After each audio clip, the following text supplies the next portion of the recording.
everyone, so here is your new English task for this week. Now don't forget, in our narrative you have discovered a new iguana species. And our task this week is to write an information leaflet all about this new creature. So we are learning to draft an information text. Now at first we're going to share this information leaflet with our colleagues at London Zoo. But obviously, eventually, we want to inform the world about this new creature.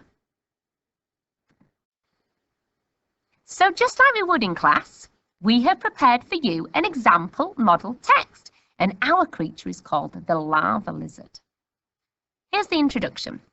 The lava lizard is an incredibly rare and unusual member of the reptile family, as it has only been seen by a handful of biologists. So the introduction there is only one sentence long. Then we go on to paragraph 2, which is about the creature's appearance. There are lots of expanded noun phrases in here. You'll also notice some language of comparison and even an adverb starter. This creature is striking in appearance, as its body is covered in a layer of shiny metallic red scales. It is similar in size to a gecko, but its tail is longer and the tip is shaped like an anchor. Along its back is a line of small jagged spikes which make the creature look prehistoric. Interestingly, this species of lizard has 4 eyes on its head which help it watch for predators. That's the second paragraph. So the third paragraph we want you to look at is the creature's habitat. This particular animal has recently been discovered living on a remote island called Wolf, which is part of the Galapagos Islands. Where most animals and humans would be afraid, the lava lizard likes to live at the edge of an active volcano. Its habitat is warm and dry, and because the air is filled with a toxic volcanic smog, there are very few predators around. Amazingly, this species of lizard can run at speeds of 40 miles an hour, which give it a good chance of escaping a sudden volcanic eruption. The next paragraph we want you to look at is to describe any special features that this new species of iguana might have. Thinking about the marine iguana and its ability to squirt salt from its nose, you may come up with some fantastic ideas for this one.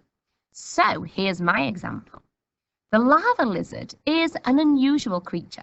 It gets its name from having the incredible ability to run across hot molten lava. This superpower can only happen when the lizard is running at high speed, as the lizard's feet barely touch the surface of the smouldering lava floor. That is a special feature. Finally, we want to end our information leaflet all about conservation and how we can make sure we look after this new species so it doesn't go extinct. So here's our final paragraph. Animal experts are concerned for the future of this wonderful reptile, as it lives in one of the most dangerous hostile habitats on the planet. One immense eruption could result in the lava lizard becoming extinct. Scientists are therefore considering moving a small group of these lizards to another older island in Galapagos.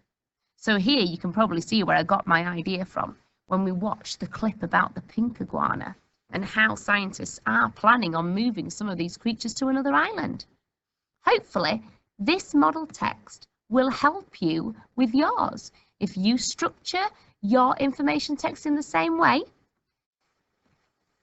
so in exactly the same way as we would do in class, here is a success criteria that you can use as a guide. So for paragraph 1, you want to try and use a 1-sentence paragraph. Keep it nice and simple.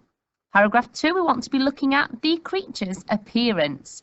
And in this section, an expanded noun phrase would be a really good. Here's the example that I used, the shiny metallic scales. You also want to try and use an interesting sentence opener here. So using an adverb starter is a great idea, just like the word interestingly. We also included in paragraph 2 some language of comparison. So my example, as you can see just at the side, was it is similar in size to a gecko, but for paragraph 3, when we were looking at the creature's habitat, we had some more noun phrases in there. So we had a remote island, an active volcano, toxic volcanic smog.